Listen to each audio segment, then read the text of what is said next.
Kita lanjutkan dialog di Apa Kabar Indonesia Pagi, pemirsa. Tadi saya memberikan pertanyaan gantung kepada Mas Nyarwi. Mungkin bisa langsung dijawab, Mas Nyarwi, ini terusik nggak nih sebagai alumni UGM nih? Ya begini,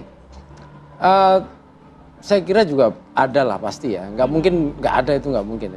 Ini yang terusik itu juga banyak. Misalnya contohnya gitu ya, alumni misalnya. Biasanya kan kalau orang bikin skripsi itu kan juga susah. Artinya bimbingan ke dosen susah gitu kan. Tentu kalau keaslian diragukan, hanya persoalan teknis ya, teknis dalam arti ini. Itu kemudian, padahal substansi skripsi itu kan isinya, ya, dan di masa itu ada pembimbing juga punya keilmuannya juga. Nah itu, nah yang kedua tentu biasanya juga terkait komunitas akademik di keahliannya itu ya, di komunitas keahliannya itu. Tapi oke lah, kalau kita lihat soal apa, tapi begini, menarik ya Reza malah ya. Baru kali ini juga skripsi ya dalam dunia akademik itu diperdebatkan di luar dunia akademik. Nah, ini juga menarik juga nih sebenarnya. Di dunia politik nih. Ya, masuk ke dunia politik gitu loh. Skripsi gitu jadi urusan politik gitu ya. Atau konteksnya jadi politik. Tapi sebelum politik memang kemudian kan kalau kita lihat gitu ya Mas Aziz ya. Ini kan pertanyaannya lebih kepada aspek hukum, legalitas. Ya. Tapi saya itu gini ya, kalau kita melihat dunia akademik dengan aspek ini, biasanya ada otonomi akademik ya. Kalau yang kita tahu gitu, dan kampus itu juga punya otoritas gitu loh. Dalam punya jaminan mutu juga, nggak sembarangan juga gitu loh. Dalam memproses mahasiswa itu ada semua tahapannya dan harus dipatuhi. Tapi balik lagi ya, dalam konteks ini saya kira memang yang disasar itu kalau ibarat brand ya, itu otentisitas salah satunya elemennya. Ya, orang kan nanya, walaupun tadi apakah otentik atau identik gitu ya, asli gitu, otentik kan asli ya, atau identik itu nah, saya kira hal yang terkait dengan brandnya Pak Jokowi, brand itu ada dua paling nggak sederhananya. Satu karakteristik, yang kedua atribusi. Ya, karakteristik itu dalamnya bisa dipercaya enggak gitu ya, otentik enggak. Nah ini juga aspek yang melekat Pak Jokowi termasuk skripsinya. Ikut dikuliti juga kan gitu kan gitu. Nah ini semua serangan kepada brand kalau dalam komunikasi politik ya. Reputasi Pak Jokowi sebenarnya yang terus-menerus, makanya akan dikejar.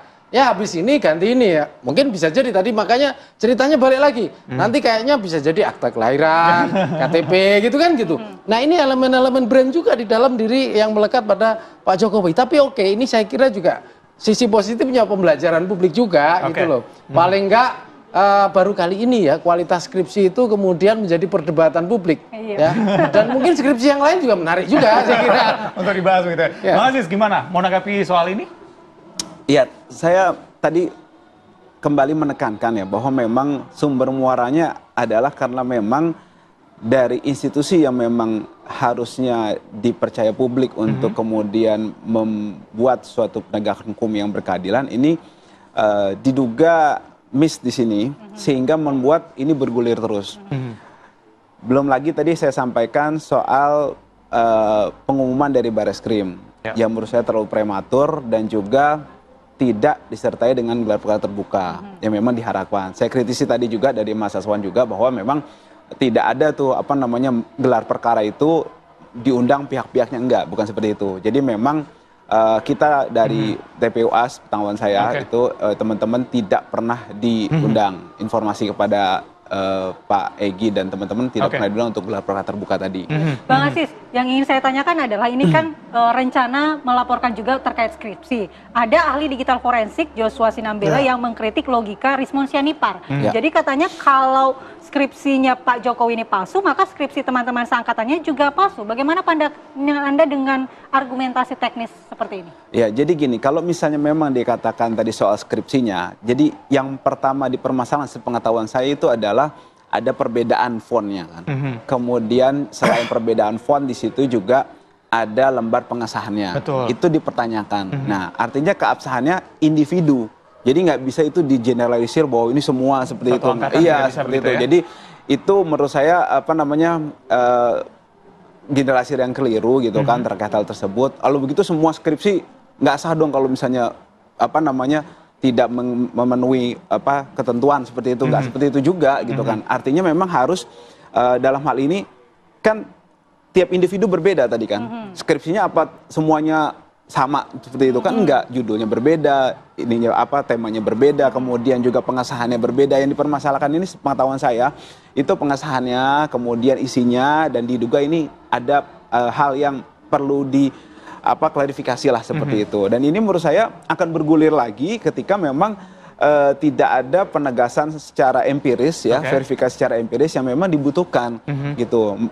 Alih-alih verifikasi empiris, melainkan ini malah jadi kita dipaksa untuk tadi kepercayaan institusional kan. Ini menurut saya hal yang lagi-lagi, sedangkan institusi itu sendiri kita sama-sama tahu, tadi saya sudah jelaskan, ada ketimpangan dalam proses penegakan hukumnya yang jauh dari rasa keadilan seperti itu. Baik, Bang Hazwan, ini kalau dilihat kan ada pihak-pihak yang sepertinya belum move on begitu. Dari analisis Anda, siapa aja pihak-pihak ini? Sebelum saya jawab itu, saya mau boleh, silakan. Kalau peraturan MK itu tidak diperbolehkan secara tertutup. Ini kan masih tahap penyelidikan, bukan pro justisi. Gitu. Kalau menurut dari kabar Reskrim Puslat 4 kan, mereka sudah mengundang Pak Egy Sujana untuk hadir sebagai pihak yang melapor gitu, tapi nggak hadir gitu. Memang syaratnya harus ada itu gitu. Tidak terbuka, memang tidak terbuka. Ya, itu kan masih dalam tahap penyelidikan. Dan dalam MK juga mengatakan itu bisa itu gitu. Ya kan? Jadi saya klarifikasi untuk itu. Gitu. Baik. Nah, kalau bicara tadi skripsi tadi juga mengatakan ya memang harusnya sih dibandingkan semua gitu. Kan dilihat fontnya nih. Fontnya sama nggak? Ini kan di Times New Roman kan begitu kan? Samain aja gitu. Ya kan kita tidak bicara tentang isinya dulu. Kita bicara fontnya itu yang kan dimasalahkan fontnya itu. Dari situ, betul. Sedangkan Pusat pun mengatakan ini kan analog, handpress, ya kan? Ini sudah jelas gitu. Kecuali ya misalnya di skripsi itu dibuatin orang misalnya itu berbeda misalnya kan, itu tinggal diuji lagi kan seperti itu. Gitu. Nah, tadi pertanyaan pertama tadi yang belum move on nih Bang. Belum move on. Nah kalau yang belum move on kan kita bisa lihat lah. Ya. Kan saya katakan ada 3 kriteria inilah ya, yang selama ini ya bermain lah ya quote unquote di dalam ijazah Jokowi ya, dan juga berusaha mendiskreditkan Jokowi gitu di mata masyarakat. Ya tadi kan ada yang sudah dibubarkan organisasi besar ya, sudah dibubarkan pada zaman Jokowi kan begitu. Kemudian ada juga ya menteri-menteri yang dipecat oleh Jokowi ya kan. Kemudian ada oligarki hitam di situ ya, periuk-periuk ekonomi terganggu maupun hilang kan gitu. Yang ketiga ini, ya ini juga menarik ya. Ya kontestasi dalam Pilpres itu ya, yang kalah itu belum move on itu saya bilang. Mereka ini dalam hatinya ini yang masih dongkol juga, kenapa gua kalah nih gitu. Ya kan, sumber daya semua kita udah siapkan semua gitu. Nah inilah salah satu ya komponen lah ya, kelompok-kelompok yang bermain di dalam. Tapi tujuan mereka apa Bang? Nah, tujuan itu tadi bagaimana mendiskreditkan Pak Jokowi itu secara personal ya, sebagai mantan presiden itu kan, oleh masyarakat dituduh sebagai tukang tipu lah, pembohong lah, dan macam sebagainya gitu ya. Tinggal kita lihat aja siapa yang penipu, siapa yang ditipu, dan juga ini mesti quote-unquote nih, siapa yang dikriminalisasi ya. Sebetulnya yang dikriminalisasi adalah Pak Jokowi. Mereka selalu mau menggoreng-goreng terus kan, sampai pun sekarang gitu loh. Ya, walaupun lembaga negara kayak kepolisian sudah mengatakan ini identik, ini asli. Ya, kalau kurang jelas, ya kurang ini lagi, tambahin lagi tuh ijazah-ijazah temannya. Bisa 10, 20 ya, biar lebih yakin untuk itu. Baik, Bang Aziz gimana? Ya, pengetahuan saya TPUA sendiri sudah mengajukan ke Wasidik Mabes Polri ya untuk permohonan gelar perkara terbuka. Jadi memang itu yang diharapkan dan proses ini masih berlangsung. Itu sepengetahuan saya. Jadi kalau soal gelar perkara terbuka itu sangat bisa dimungkinkan gitu kan. Apalagi ini kasus publik. Dan ini menunjukkan bagaimana publik membutuhkan kepercayaan gitu kan terkait dengan yang tadi saya sudah jelaskan, prosesnya tidak adil kemudian ditutup dengan hal seperti itu. Ini menurut saya yang harus buat clear juga oleh pihak kepolisian supaya mereka tidak terus-menerus jadi pihak yang memang terlihat pro kepada pihak tertentu kan begitu. Tadi saya jelaskan dari Desember diproses April, yang 1 April diproses langsung Mei ada ini, satu lagi Dumas, satu lagi LP, itu jelas berbeda gitu kan. tindak pidana yang dilaporkan oleh TPUA itu adalah pemalsuan. Itu tidak butuh ya, tidak butuh pelapor sebenarnya, tidak butuh sesuatu yang memang apalagi ada dumas gitu. Nah, tapi sebaliknya ketika ada personal interest ya yang delik aduan gitu kan yang dilakukan oleh Pak Jokowi, ini langsung mereka buat LP. Ini menurut saya hal yang timpang lah gitu kan. Nah, itu menurut saya dilihat juga oleh publik. Nah, ini menurut saya garis merah yang harus diperhatikan betul oleh pihak-pihak penegak hukum dan juga tadi oleh pihak-pihak yang pro dengan Pak Jokowi bahwa ini kenapa sih mereka begini, harus dilihat juga dong dari sisi ini juga. Menurut saya it's fair. Baik, Bang Aziz, mungkin sedikit saja singkat saja. Ini kalau tadi Anda katakan mungkin ada pihak-pihak yang merasa ada keterlibatan di sana begitu.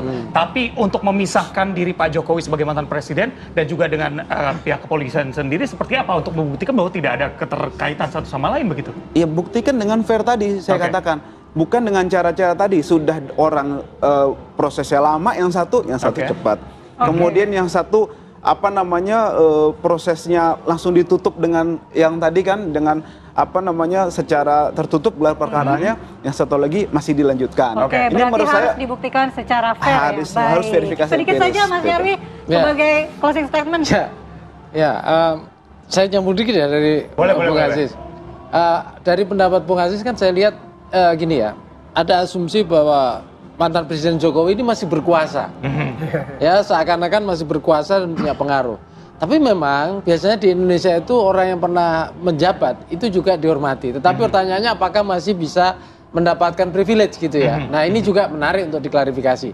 Oke, tapi saya kira gini, malah Reza ya, cerita drama ini kan panjang ya. Itu salah satunya menurut saya juga ini kelanjutan dari yang dulu dikhawatirkan dan sempat diingatkan Pak Jokowi ketika di akhir masa jabatannya, polarisasi.